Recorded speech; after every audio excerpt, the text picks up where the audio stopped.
Alright, part 2 ng October 6, 2025. Okay. Nagkakasala kayo, kapatid. Hindi lang nyo namamalayan yan. Kasi ang utos ng Diyos hindi dapat baliwalain eh. Pinahanap nga ng Diyos sa atin eh. Hindi natin hinahanap eh. Basta kung ano lang sabihin sa atin ng ating kapwa-tao na makasalanan naman, na komo na muno ng relihiyon, nagawa rin ng sarili na, nagawa rin ng tao, pinaniwalaan natin. Hindi ganun, kapatid. Dapat matibay ang ating pananampalataya sa Diyos.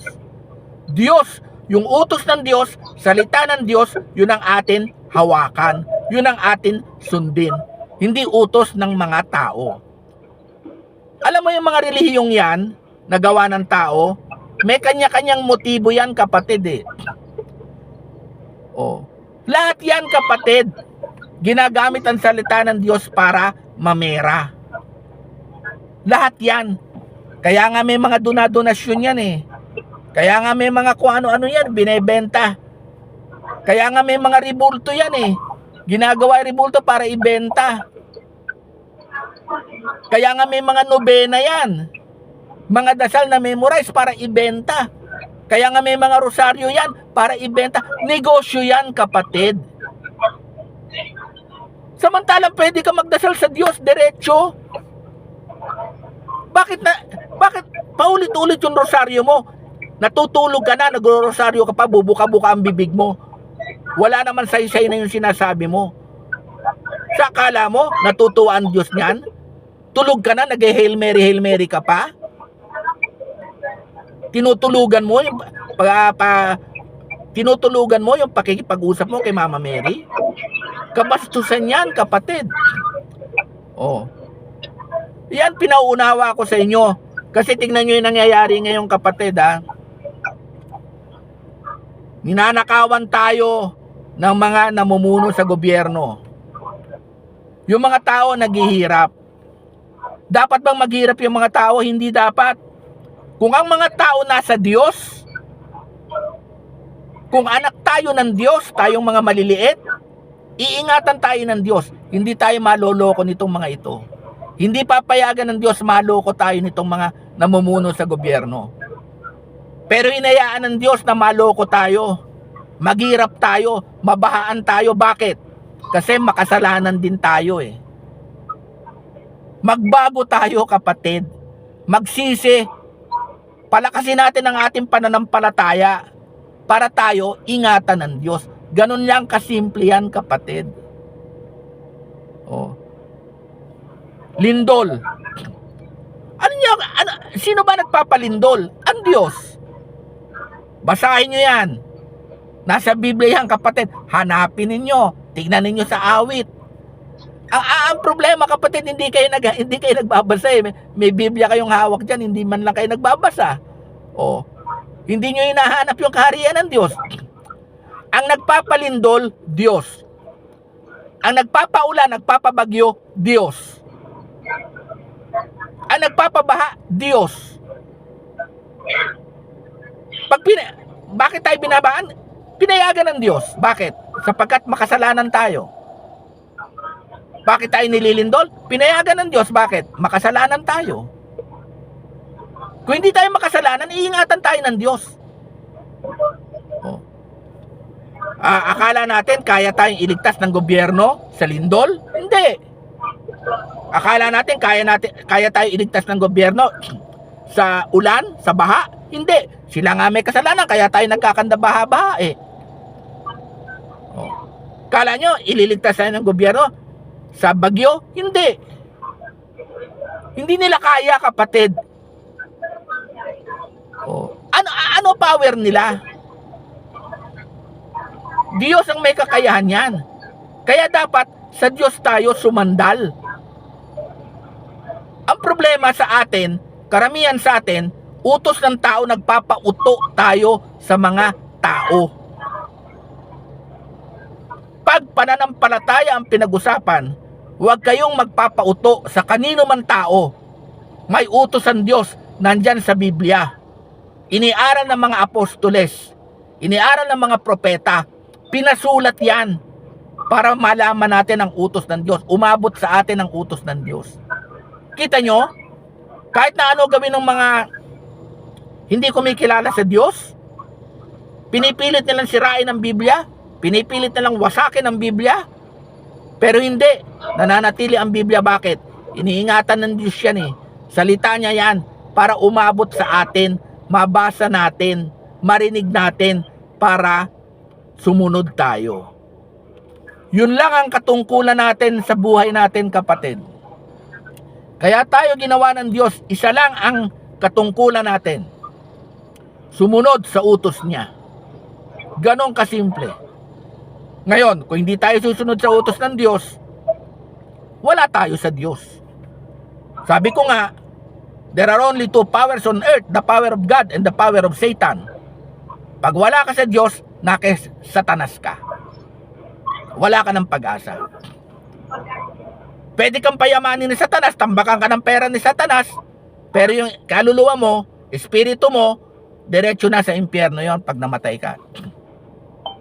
Ganon kasimple yon, kapatid. Etong mga nangurakot ngayon ng pera, ang dami-dami nilang pera, kinurakot nila, magpapakasarap lang sila dito sa mundo, ilang taon lang. Hindi naman sila abot ng 100 years old eh. Ilang taon na ba sila ngayon? Yung mga nangurakot na yan, sabihin natin, 60 years old sila ngayon. 40 years old na lang aantay nila, mamamatay sila. Baka hindi pa nga umabot ng 100 taon sila eh. Mamatay sila. Yung kinurakot nila, magdadala sa kanila sa impyerno. Wala nang kaligtasan. Kita nyo? Akala lang nila nakaloko sila. Kasi ginagawa nilang Diyos ang pera. Akala nila, pag may hawak silang pera, wala na silang makakapagmalaki ka lang na marami kang pera, kapatid. Kung hindi ka mamamatay. Mamamatay ka eh. Iiwanan mo lahat yan. Iiwanan mo. Maging iyo man ang Pilipinas. Yung buong Pilipinas, iyo na. Ikaw na may-ari. Iiwanan mo yan eh. Hindi mo madadala yan. Tuturuan mo pa yung mga anak mo sa pangungurakot na ginawa mo. Pati yung anak mo magkakaroon ng kasalanan. Sapagkat ipinasa mo yung mga kayamanan, yung mga kalokohan na ginawa mo sa iyong mga anak, sa iyong pamilya. Mali yun, kapatid. Kaya kung gusto natin bumuti ang ating pamumuhay, kung gusto natin bumuti ang buhay natin dito sa Pilipinas, magbalik loob tayo sa Diyos. Pagsisihan nyo yung mga kasalanang ginagawa ninyo na binabaliwala ninyo sa matagal ng panahon, kahit na anong dinig ninyo na mali yan, ginagawa pa rin ninyo, hindi nyo pinapansin, kapatid, nakikita kayo ng Diyos. Hindi nyo pinapansin ang utos niya. Utos nitong mga taong nanloloko ang pinapansin nyo. Oh. Sino itong mga taong ito? Ano magagawa nito sa inyo? Dadalin lang kayo nito sa impyerno, gagaguhin lang kayo nito. Mantakin nyo, sabihin ng mga tao, ito gawin mo, ito ang dapat gawin. Oh. Hindi ninyo alam, niloloko lang kayo. Samantalang maliwanag ang utos ng Diyos. Sa Diyos lang kayo magdarasal. Sa pangalan ng Panginoon Kristo. Tapos ang kwento. Walang sinabi magdasal kayo sa santo, magdasal kayo sa santa, magdasal kayo sa ribulto, magdasal kayo sa litrato. Wala. Oh. Pero yun ang ginagawa ng karamihan. Sinabi, huwag kayong magdasal ng memorize. Memorize ang dasal nyo. Paulit-ulit, paulit-ulit. Ang sabi ng Diyos, hindi pa nga nyo binubuka ang bibig ninyo, hindi pa nyo sinasabi ang hinihiling ninyo, alam na ng Diyos. Ibig sabihin yan, magkulong kayo sa isang kwarto o sa sarili lang ninyo, ipikit lang nyo inyong mga mata, manalangin kayo ng taimtim, alam ng Diyos yun. Hindi kailangan kung sino-sinong santo luluharan ninyo, sino-sinong santo aanuhan ninyo. Inuutos lang yan sa inyo eh. Kasi pag naniwala kayo doon sa santo, bibili kayo ng rebulto ng santo. Pag naniwala kayo doon sa santo, bibili kayo ng nobena para doon sa santo. Negosyo yan, kapatid. Useless naman yan. Kasi hindi naman inutos ng Diyos yan. Iniinsulto pa nyo ang Diyos. Oh. Kalapastanganan sa Diyos yan. Oh. Kaya nagkakanda, loko-loko tayo dito sa Pilipinas eh. Kasi hindi lang yun namumuno ang mga kulokoy eh. Pati tayong mga maliliit, kulokoy din. Binabaliwala na din salita ng Diyos, kapatid. Sigaw na ng sigaw, kami mga alipin ng Diyos. Kami mga alipin ng Diyos, hindi nagtatayo ng relihiyon. Kaming mga alipin ng Diyos, nangangaral ng aral lang ng Diyos sa Biblia. Yun totoo. Kaming mga alipin ng Diyos, hindi nanghihingi ng pera, donasyon, o tulong sa kanino man tao o samahan. Ang aming misyon, ituro sa inyo kung ano yung tamang utos ng Diyos para maging tama ang inyong pananampalataya. Hindi namin pwedeng ipilit sa inyo, kapatid. Hindi pwedeng ipilit. Sapagkat kayo bilang tao, gusto nyong maligtas, kinakailangan kayo ang humanap ng tamang aral para kayo maligtas. Nangangaral kami, hindi namin pwedeng ipilit. Tanggapin nyo, hindi nyo tanggapin. Nasa sa inyo yon. Kasi ito ay kaligtasan ninyo. Kayo magdidesisyon. Binigyan tayo ng Diyos ng free will para tayo mag-isip tama sa mali. O, tayo magdidesisyon. Kaya kami lang inutusan para sabihin sa inyo ang totoo. Walang hinihinging kapalit. Kayo na ang bahala. O, gusto nyo mamuhay ayon sa utos ng Diyos? Okay. Gusto nyo mamuhay ayon sa utos ng Diablo?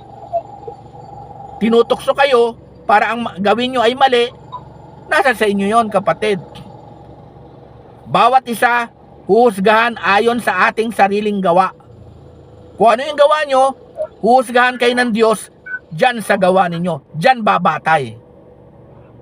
Kaya ang kaligtasan ninyo, dyan babatay. Biruin mo, iniaaral na yung mga patay daw nasa langit na. Kaya yung mga tao naman, pag birthday nung patay nila, sinasabi nila, oh, asawa ko in heaven. Kumusta ka na? Yun ang sinasabi ng mga tao, di ba? Oh, kapatid, in heaven. Oh, anak ko, in heaven. Nasa heaven na lahat. Kasi yun ang itinuro eh. Ng mga pare, nasa langit na. Eh, ang katotohanan, wala naman, hindi pa nahuhusgahan. Nandoon sila sa isang lugar na inilagay ng Diyos. Yung lahat na patay. Darating ang paghuhukom, yung kasalanan nila, na kinamatayan nila, huhusgahan sila. Pero ano itinuro ng mga Katoliko, ng mga pare? Nasa langit na. Bakit? Kasi, pag pinamisahan mo, aakyat sa langit eh. Kasi pag pamisa ka ng pamisa, yung asawa mong namatay, kahit makasalanan yung pinamimisahan mo, aakyat sa langit. Mas mabilis ang akyat kung special ang misa. Oh, yeah. Yun ang tinuro eh. Kaya tuloy, ang mga tao akala, nasa langit na nga yung mga mahal nila sa buhay. May judgment pang mangyayari, kapatid. Husgahan pa yung mga namatay na may kasalanan. Yung mga namatay na banal, kasi parte ng katawan ng Panginoon Kristo, member of the church established by Jesus Christ, na kanyang katawan, yun ang mga diretso na. Pagdating ng paghukom, hindi na husgahan yun, diretso na lahat yun sa langit. Kasi banal yun na namatay. Pero itong mga namatay na may kasalanan, huhusgahan pa yan ng Diyos, kapatid. Kaya pinaglululoko lang kayo, sinasabi, yung asawa nyo, nasa langit na. Kaya kayo naman, sweetheart, in heaven. Mali yun, kapatid. Lokohan ang nangyayari. Lokohan, kapatid. Kaya nasa sa inyo na yon. Oh. Gusto niyo magbago? Magbago kayo. Binigyan kayo ng pagkakataon na magbago. Pero kung ayaw ninyo magbago, walang magagawa ang kahit sino, kapatid. 'Di ba? May Bible kayo. You can read your Bible. Oh. Saka may mga verses naman kaming ibibigay sa inyo. Oh. Sino ba may ballpen dyan? May ballpen ba dyan? O may ballpen? O sige, bibigay ko bibigay ko tong versa. Itong versa sulat ha. Para ano ha. O. Ito. Sa Biblia tayo kumukuha ng pag-asa. Sa Biblia tayo may pag-asa. Kaya ginawa ng Diyos ang Biblia para magkaroon, ito magbibigay sa atin ng pag-asa. Ibig sabihin, para tayo maligtas. Kasi yung Biblia, pag sinunod mo yung aral ng Diyos, maliligtas ka. Oh, ito yung nakalagay sa Roma 15:4. Roma 15:4. Chapter 15, verse 4. O, yan. Basahin ninyo yan sa Biblia ninyo. Okay. O, sino ang inutusang mangaral? Hindi inutusang mangaral itong mga itong mga nagtayo ng mga relihiyon, kapatid, ng mga tao, mga pastor, mga hindi naman sila inutusan eh. Hindi sila. Kaya mga aral nila, sila lang nangaral noon. Utos lang yun ng namumuno sa kanilang relihiyon. Kagaya ng Katoliko, yung mga inaaral ng mga pare, utos yun ng Papa para iaral. May mga dagdag silang aral. O, tignan ninyo ha. Sino ba inutusang mangaral? Ang inutusang mangaral, simple. Ang mga apostoles. 12 yun. 12 yun. Apostoles ni Jesus Christ. At may 2 idinagdag. Apostoles ng mga hentil. Oh, yun. Sila inutusan mangaral. O, tignan niyo ha. Sa Mateo 28:19. Sige, sulat nyo. Mateo 28:19. Okay. Oh. Apostoles ang inutusang mangaral ha. At ang apostoles, kung sasabihin ninyong patay na, paano makakapangaral? Andito aral ng apostoles, pinasulat. Pinasulat. Kailangan marinig ninyo. Kaya nga nandito, Mateo. Yun ang aral ni Mateo. Juan, yun ang aral ni Juan. Lucas, yun ang aral ni Lucas. Kaya nga may Bible. Ang nangangaral, apostoles. Hindi na pwedeng magdagdag pa. Itong mga pastor-pastor, peke yan, kapatid. Peke yan. Yan ang Bible, kumpleto na. Sila nangangaral, dinadagdagan pa nila. Ngayon kung inaaral nila Bible lang, okay, walang problema. Ang problema, nagdadagdag pa sila ng aral. Para ang motibo, para sa kanilang sariling relihiyon na itinayo. Yon. Okay? Kung paano ang Diyos Ama sinugo si Jesus Christ. Kung paano ang Diyos Ama inutusan si Jesus Christ. Si Jesus Christ, inutusan din ang kanyang mga apostoles. Yung 12. At yung 2 apostoles ng mga hentil. Inutusan din ni Jesus Christ, parehas ng pag-utos ng Ama kay Jesus Christ. Mababasa nyo yan sa Juan 20:21. Juan chapter 20 verse 21.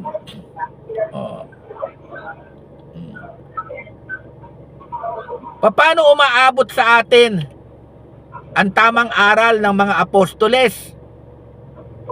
na inutusan ni Jesus Christ mangaral ng aral ng Ama. Sa pamamagitan ng pagbabasa natin, nakukuha natin yung aral nila. Sa pamamagitan ng pakikinig natin, naririnig natin yung aral nila. Kagaya ngayon, nakikinig kayo sa aral na galing dito sa Biblia, dumarating sa inyo ang aral ng apostoles. Kagaya dito na binabasa ninyo ang Biblia, dumarating sa inyo ang aral ng apostoles. Hindi aral niya mga pastor na ngayon, puro kalokohan yung mga pastor ngayon. Puro na may mera lang yan, kapatid. Kayo, mag-Bible kayo. Okay? Nakalagay rito sa Pahayag, Apocalypse 1:3. Chapter 1 verse 3. Nakikinig dito, nakalagay rito, mapalad ang nakikinig at bumabasa. Kaya kayo, kung nakikinig kayo sa aral dito sa Biblia at bumabasa kayo ng aral dito sa Biblia, mapalad kayo. Bakit?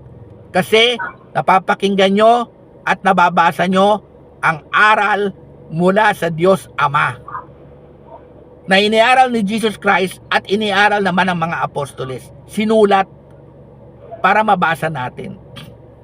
Yun, kapatid. Okay. Saka wala nang kapatid Itong mga nagkukunwaring mga pastor-pastor, itong mga nagkukunwaring mga mini-ministro, na kaya lang naman naging ministro dahil sa kanilang mga sariling relihiyon na itinayo. Sinasabi nila sila ay mga dapat mangaral. Hindi, ang aral, ang mga apostoles ang dapat mangaral. Ito na, nakalista na, nakalagay rito sa 1 Corinthians 4:9. 1 Corinthians 4:9. Nakalagay dito, ang mga apostoles, ang kahuli-hulihan na inutusan ng Diyos at ng Panginoon Kristo para mangaral. Kaya wala nang pastor na parang magpapanggap na apostoles. Wala na dapat. Sapagkat yung mga apostoles, kompleto na ng aral, nandito na sa Biblia Ang mga alipin ng Diyos, iaaral, ito lang. Hindi kailangan ng dagdag, hindi kailangan ng bawas na aral. Kasi kompleto na ito iniaral sa atin ng mga apostoles. Okay? Ayan, kapatid. Yung mga verse na lang yan, malaking tulong sa inyo. Basahin ninyo yan, malalaman ninyo yung tama. Okay? Kanina pa mo kami sasabihin to si Sister Ana. Sige, sabihin mo.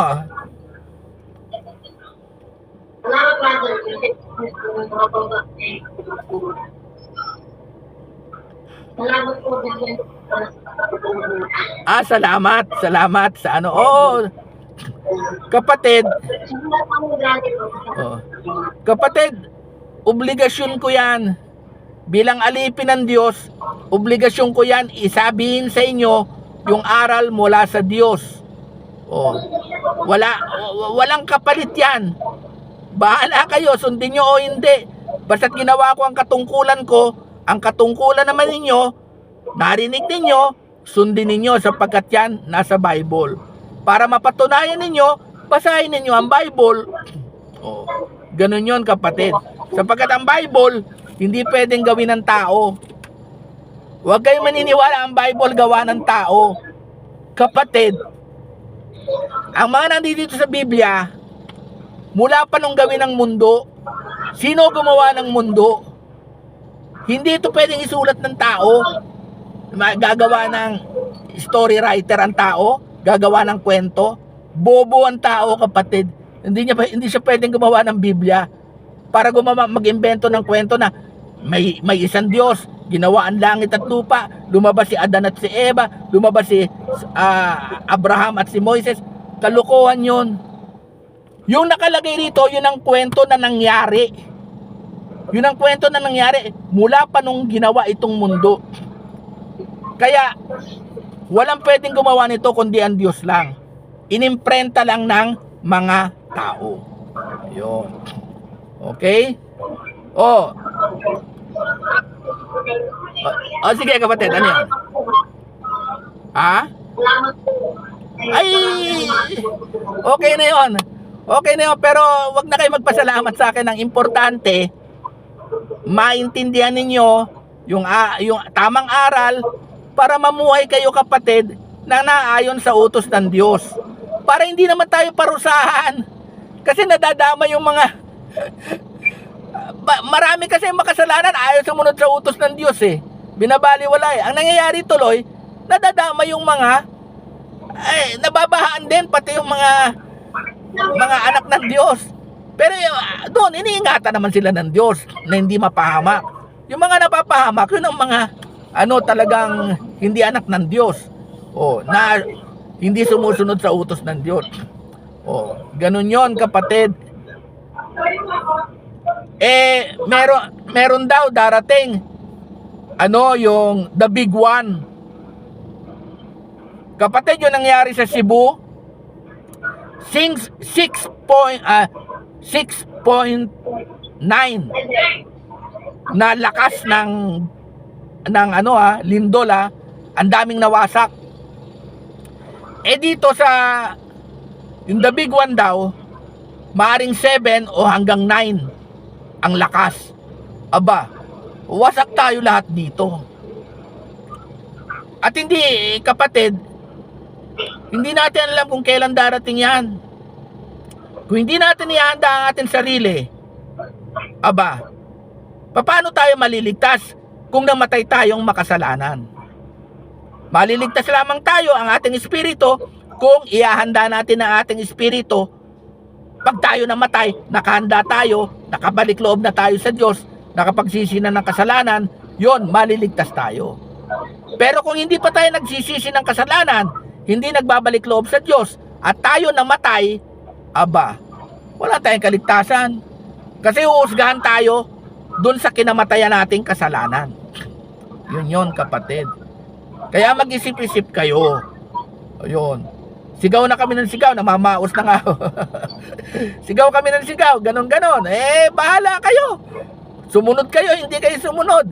Basta't kami nangaral. Ang Diyos nakikita nangangaral kami. Nagawa namin ang aming katungkulan. Yung katungkulan nyo bilang tao na kaya ginawa ng Diyos para sumunod sa Kanya, yun ang isipin ninyo kung ginagawa ba ninyo. Ganun yon kapatid. Okay?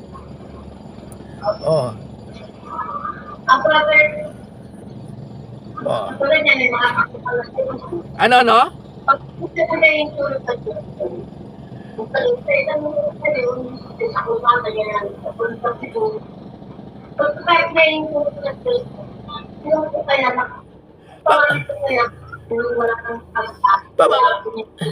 Bakit pag ganun? Pag kayo, ako ba klaro ba na naririnig yung salita ko? Yun sa'yo kapatid, putol-putol eh. Nahirapan ako ang intindihin eh.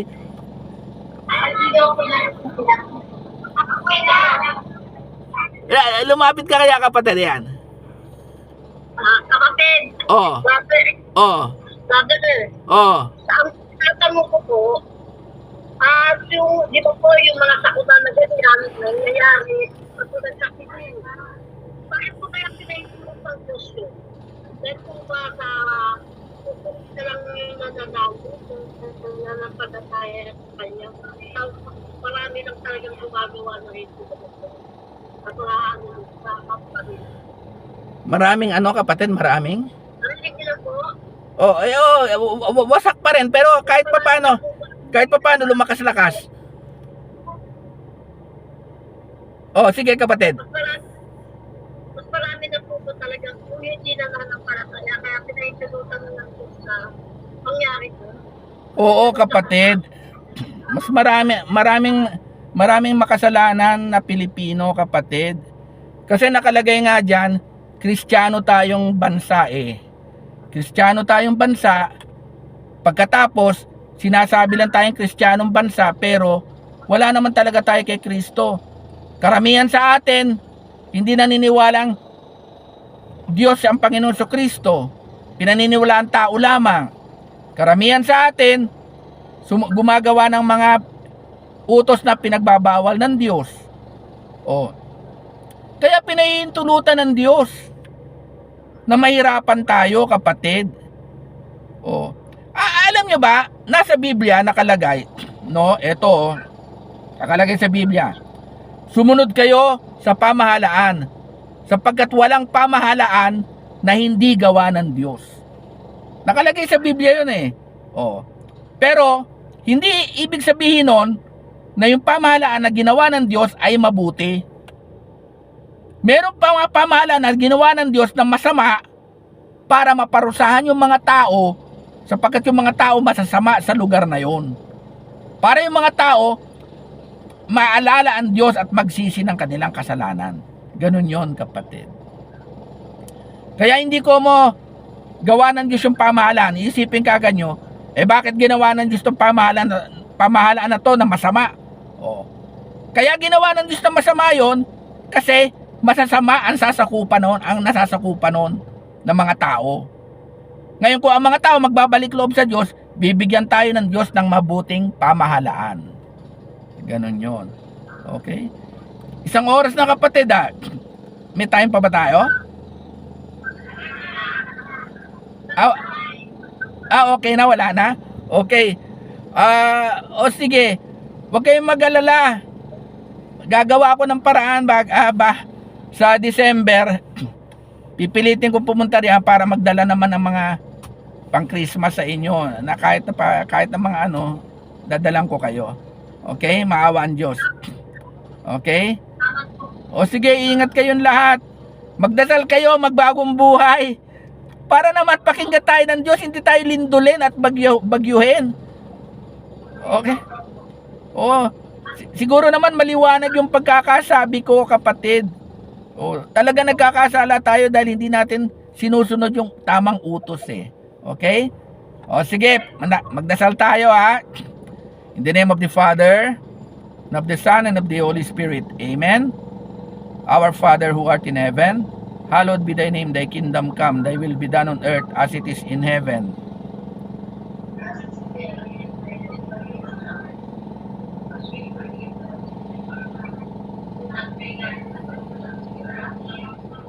In the name of the Father, and of the Son, and of the Holy Spirit. Amen.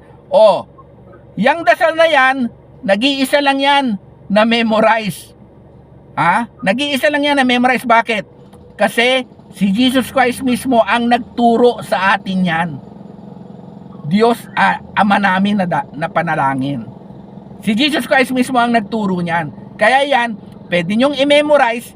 Kaya sa tuwing nagdadasal tayo, yan lang ang idinadasal natin. Na-memorize. Pagkatapos niyan, makipag-usap na tayo sa ating Ama. Sa pangalan ng ating Panginoong Hesukristo. Okay? Sige kapatid. Ingat kayong lahat ha. Magdasal kayo palagi. Ingatan kayo ni God, Jesus, and the Holy Spirit. Bye-bye. Okay. Sige. Thank you. Okay.